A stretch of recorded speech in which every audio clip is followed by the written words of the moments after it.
way. In fact, that's a reminder. All your jurisdictions need to approve the amendment to the MOU that replaces the MTC with the MPTA. Their representative is a stranger to no one, Brad Simmons, former mayor of Mint Hill. Brad, thanks for being here. Thank you, Mr. Chairman. He'll not be voting tonight, but I've invited him to the table. Thank you again.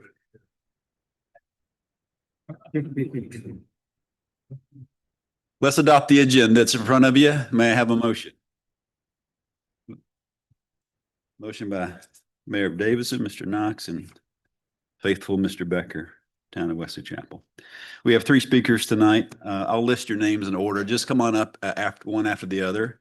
Jacqueline Didier, followed by Mr. McGregor, Rocky McGregor, and welcome back to Mr. Damian Smith. We'll go in that order. You have 3 minutes. We'll loosely keep the time since we have a short agenda. Welcome, Jacqueline. Hi, thank you. Good evening. I'll be honest, I was really hoping we were done having this conversation. After years of studies, task force, public meetings, and a regional visioning process called Beyond 77, I didn't expect to have to come back here and talk about 77 again. And yet here we are. Apparently we're not quite beyond 77 yet. The Beyond 77 study involved thousands of residents, local governments, and business leaders and transportation experts because everybody recognized something important. Mobility in this region is bigger than one highway. So I have a few questions. Why aren't we prioritizing operational improvements, safer interchange designs, reducing dangerous weaving movements, and the other recommendations that came directly out of the Beyond 77 process? Why aren't we taking a harder look at freight movement, transit, and the alternatives that were identified after years of study and public input? I'm not suggesting everyone is going to suddenly ride a train tomorrow. I drive. I have 2 small children. I drive all over the city, everywhere they have to go. Most of us do that. But if every new resident has no practical option except getting on I-77, then we should not be surprised at how bad congestion is. The Beyond 77 vision was about creating options, a transportation system that works together instead of asking one highway to solve every single problem. Instead, it feels like we've spent years building a toolbox only to keep reaching for the same hammer over and over. And finally, I want to address something bigger than transportation. This board represents communities from Statesville to Monroe, and not all of them have the resources to absorb financial threats from Raleigh. We've already seen communities reconsider their positions because of the potential financial consequences, not because the transportation questions were magically resolved.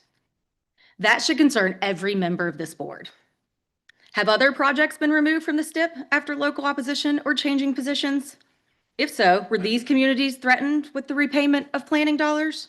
Were they told funding could be withheld if they didn't reverse course? If not, why are we in I-77 being treated so differently? And I keep coming back to the same question with all my research and all the studies I've done.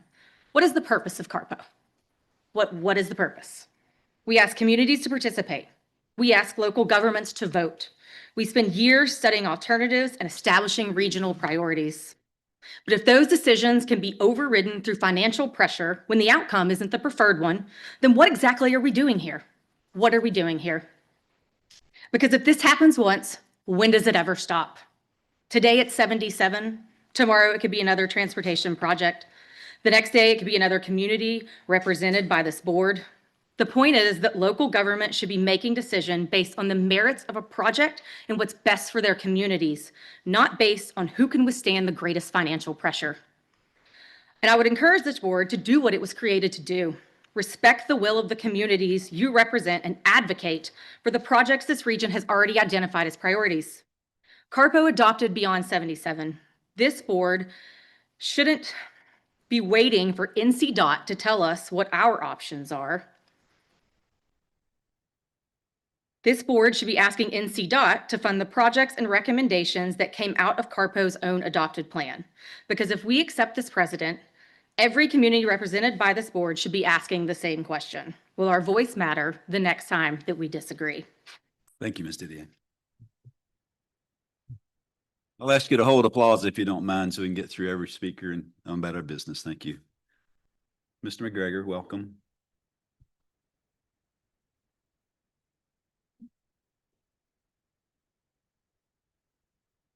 Thank you, Mr. Chairman and members of the board.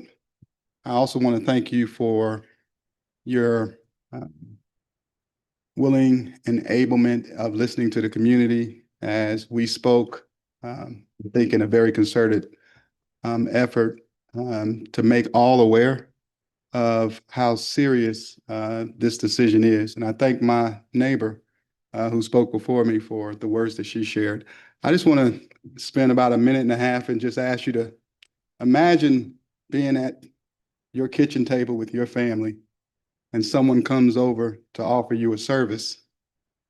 And that service that they're going to offer you, you sit down, they explain to you what it is that they're going to do, how they're going to go about it, the products that they're going to use, and the experience that they have. And then imagine they fulfill this service through their lens, and you look at them and you say, that's not what we agreed upon.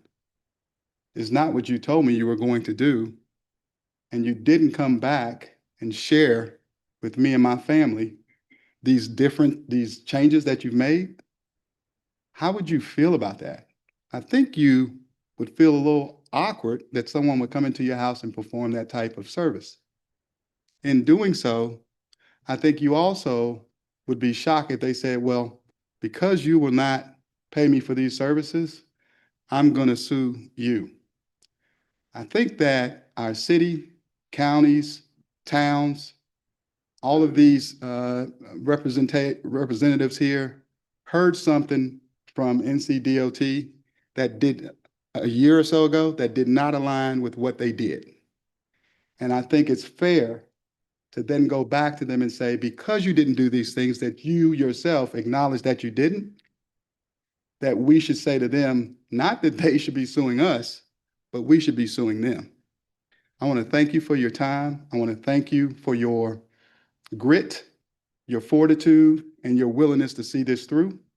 It is greatly appreciated by the members of the community, and I thank you. Thank you, Mr. Smith.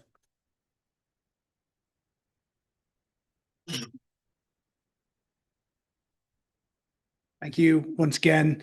I want to speak to something that, Jacqueline has said, which is, we all thought we were going to be done. But it seems like some people are unwilling to let this go. Let the fact that the people have spoken and the people keep showing up saying, we don't want this, but we still have people pushing for it. And we have people pushing, trying to get this project, back on track. And the simple fact is, as we've said the entire time, if you don't give people an option other than driving, then that's what they're going to do. And we need to provide people with these alternatives. And, something that Mr. Driggs might appreciate is I'm a regular reader of The Economist. Now, that might surprise you, but The Economist advocates for multimodal transit, mass transit, and maintenance of infrastructure, not roadway expansions, not toll lanes. They look at congestion charging, which you could consider a toll. But the fact is that this is a magazine which has a viewpoint which is very much in line with, certain members of the population in the US as well as in England, and that are more conservative than me. And they are pointing out that this is not a good use of your dollars. Toll lanes, highway expansions, bad idea. Investing in trains, investing in other forms of transit. And one of the things we keep coming back to you is because we have the metropolitan area here, a large portion of it represented. And one of your responsibilities is, yes, representing your towns, your cities, your counties. But one of your other duties is advocating for what your cities need, what your towns need. And for places like Charlotte and Mecklenburg County, that's not more roads. That's more buses, that's trains, that's the ability to bike, the ability to walk, and do things that don't require you to have a car. because that's fiscally responsible. And we shouldn't have to worry about the legislature not liking what we did with local decisions, because this isn't the first time the NCGA has done this. They've done this to Durham. They've done this to Wake County. When they made decisions about land use that they didn't like, they passed laws that took away their rights. So are you saying that as a board that you support the legislature taking away local choice? Because I'm sure a lot of you ran on local choice. So let's ask. Local choice. Look, we spoke. You voted. We voted to have it removed from the STIP. You need to respect that. And we're going to keep coming, and we're not going to stop Thank you, Mr. until we Smith. see this through.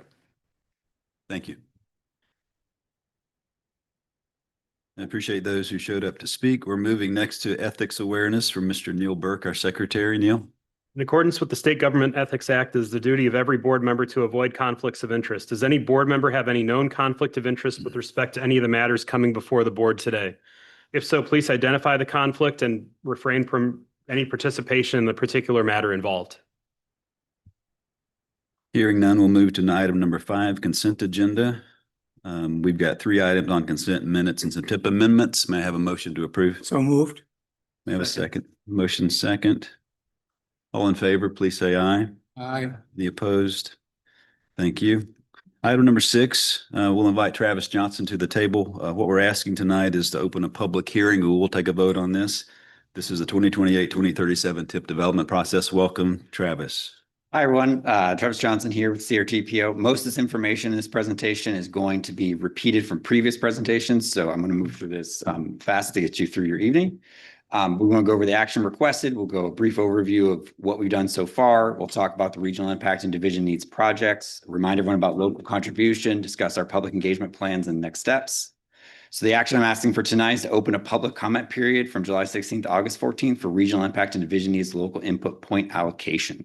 This process started back in July of 2025 with the identification of projects. We had public comment period of the projects that were submitted to the spot office, and then the quantitative scores were released to us on May 28th of 2026. Once we received those scores, we met with the jurisdiction staff. We met at the June 3rd, 10th, 17th, 24th, and July 1st transportation staff meetings to go over the project lists. We also emailed TCC members for review of the projects received. We've also met with Division 10 and 12 staff to go over local point allocation and find out where each division is allocating points, share where we're sharing our points to maximize the point allocation for projects in this process. So for regional impact projects, we're recommending non-cascading project list. How we're planning on allocating points is the same as in your spreadsheet was included in the agenda packet. It was 2450 for highway projects and 50 towards non-highway projects. And the 50 goes towards a joint bus venture with Gaston and Mecklenburg County and CATS. For division needs, we're still recommending the same allocation we had for the last presentation with 2100 going for highway with 400 going to non-highway. There's going to be a slight deviation from the list you received. After meeting with Division 10, we identified that the runway strengthening project was going to receive local input points with Division 10, which we did not add local input points to.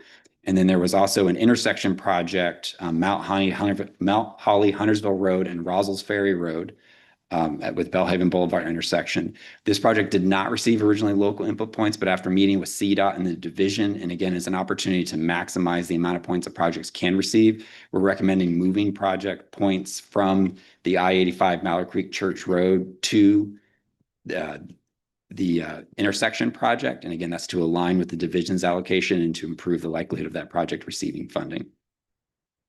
Additionally, we've received communication from our neighboring MPO at the Barris Rowan that they would like to donate to us 17 local input points to the Poplar Tent Road.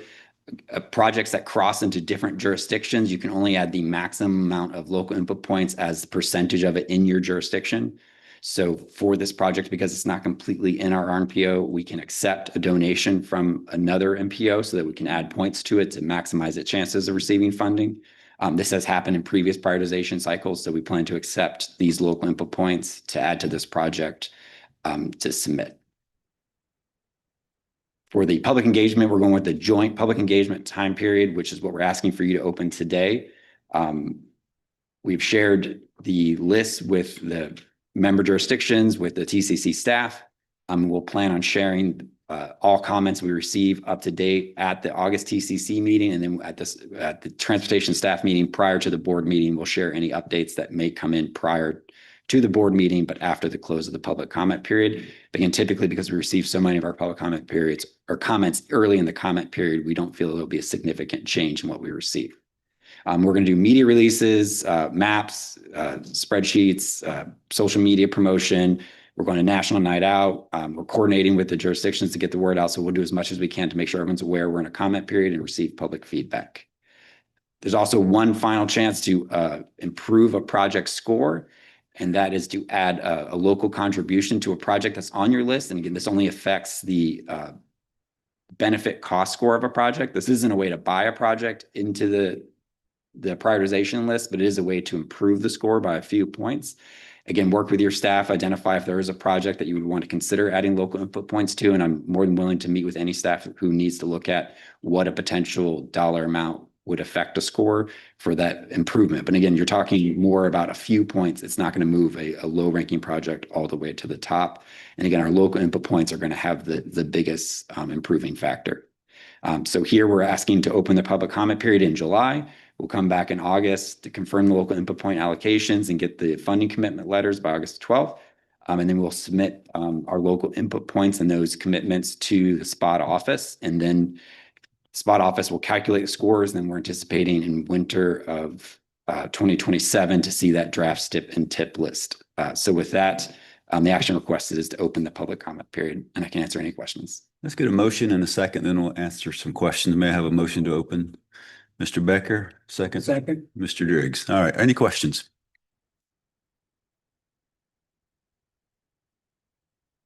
Done.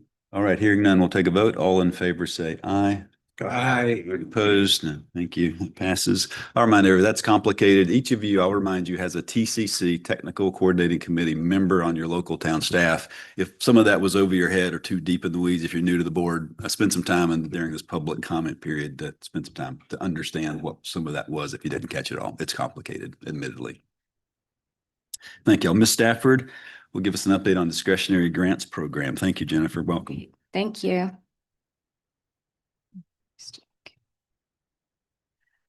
So Jennifer Stafford, CRTPO staff. So I'm the staff lead for the discretionary grants program. The discretionary grants program is a program that we run within CRTPO. Your staff might just simply call these grant projects. So I just wanted to let you know if you're hearing these words. So tonight I wanted just to give you a high-level summary on the existing projects that we have going with your staff, and then a little bit about the call that will open in August.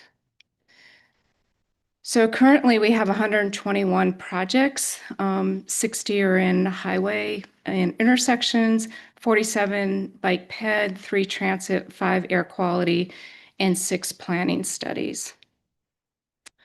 Of those 121, again, 6 are in planning, 25 are in design, and that's sort of a category that is typically before the municipal agreement is done with NCDOT, or the project hasn't even started yet. So when I go through the funding availability for 26, you'll see that we program quite a ways out. So we have some projects in the queue.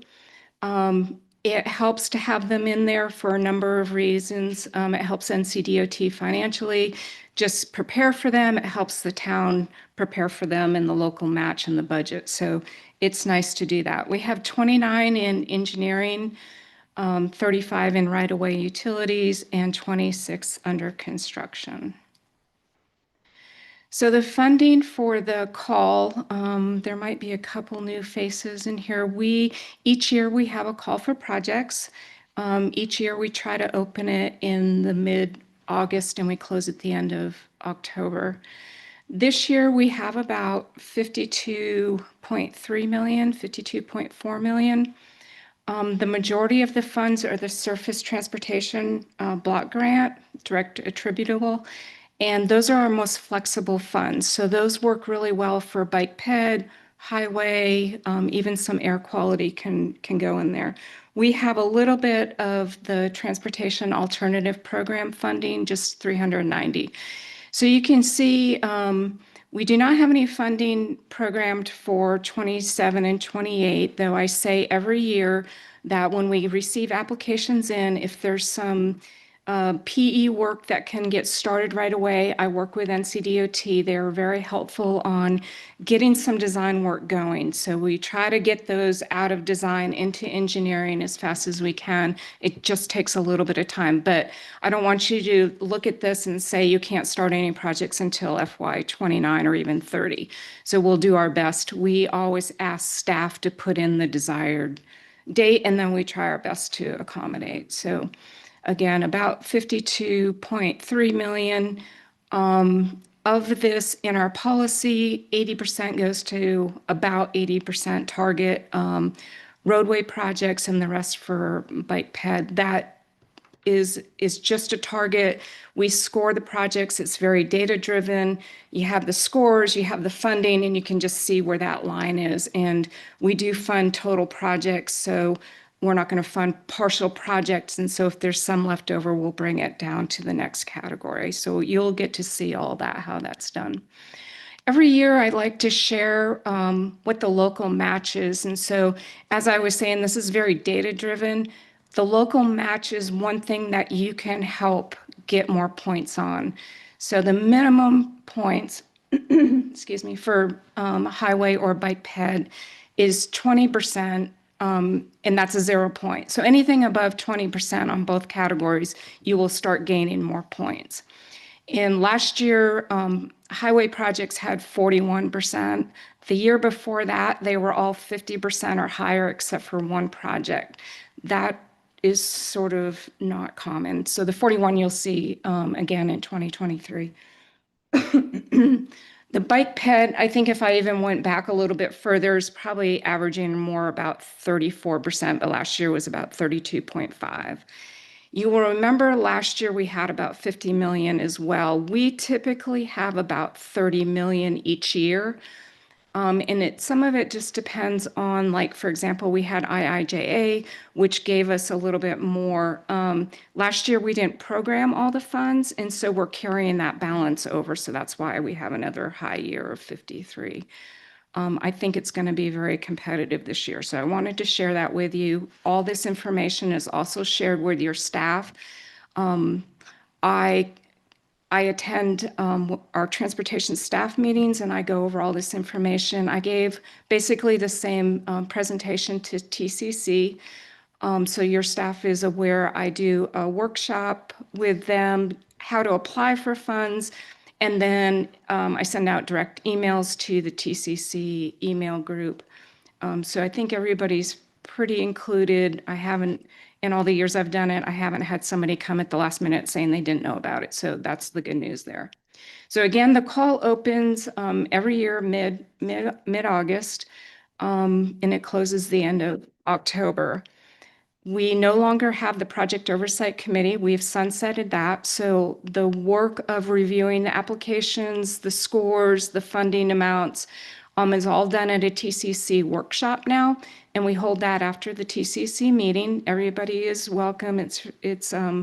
We've always tried to make it as transparent as possible, but this is a good place for members to not only be involved with the process, but also learn. So we'll have some members that actually, they'll get like, oh, I could put that project in next year and I know that will score well. So I'm always there to help as well. So they will develop a recommended project list and that will come to you all probably in January. It could be February, but typically it's January information and then February we ask for action. Again, that could be February, March. And then from there, it's adopted into the STIP. I will say for our audience, these are smaller projects, they're small grant projects, usually short sidewalks, maybe an intersection improvement, that type of thing. So we're not doing interstates or big projects. So with that, I'll take questions. Thank you. No action. So we'll just ask some questions of Jennifer if you have any. Quiet bunch. Thank you, Jennifer. Sure. All right, Mr. Burke, upcoming agenda items, please. The August 19th CRTPO board agenda is anticipated to include action to approve the local input point assignments for regional impact and division needs projects that Travis spoke to us about tonight as part of NCDOT prioritization 8.0. Just reminding the board again that you all approved the start of the public comment period on those draft point assignments. That public comment period will begin tomorrow with media releases. We'll have our website updated with the draft local input point assignments in spreadsheets as well as maps. And then your PIOs will also get all of this information pushed to them so that you all can get the word out to your residents through your local channels. I just have two brief announcements. The fourth installment of the CRTPO Member Academy is taking place next Thursday, July 23rd from 9 to 11 a.m. in this room here at the Government Center. These Member Academy sessions are designed for board members and TCC members alike. The subject will be partnering for success, engaging the public and supporting local communities. It's designed to identify resources that the CRTPO provides to its members, including public engagement and technical assistance programs. We'll have presentations and a panel discussion with staff from the CRTPO, as well as an interactive group activity to reinforce the learning objectives. So following the meeting tonight, I will send an email to the board with RSVP instructions. That helps us determine the amount of snacks and drinks we need to provide. And if you have any questions about the Member Academy, please contact Brian Elgord on our staff. And then another brief update. I just want to thank those jurisdictions that have placed the updated MOU where MTC has been replaced by the MPTA within our memorandum of understanding on your agendas, and returned signatures from the chief elected official as well as the clerk. There's only 3 jurisdictions that I have not heard from regarding a upcoming board agenda that it'll be placed on. And again, the deadline to have all of those signatures returned to me here at CRTPO is August 18th, and then we'll provide that to NCDOT for the ultimate final signature. Again, what that does is that allows Mr. Simmons to serve as a voting member of the CRTPO board once that's fully executed. Fantastic. Any questions for Neil? Item number 9, Division 10 to Division 12 updates. I'll remind you, there's a hyperlink in your agenda. It's also online. All of the road projects in Division 10, Division 12 with your jurisdiction. So it's a great way to keep up with their reports. But anything to add, gentlemen, from District as Division 10 or 12 tonight? Number 10, board member comments. I'll open board member comments, but just remember there's an item number 11. Maybe just hold your comments if they relate to I-77 South to that item so we can at least get, it'll help our secretary with the minutes for the meeting. But great time to hear about anything happening in your town or anything you'd like to comment on. I'll open the floor.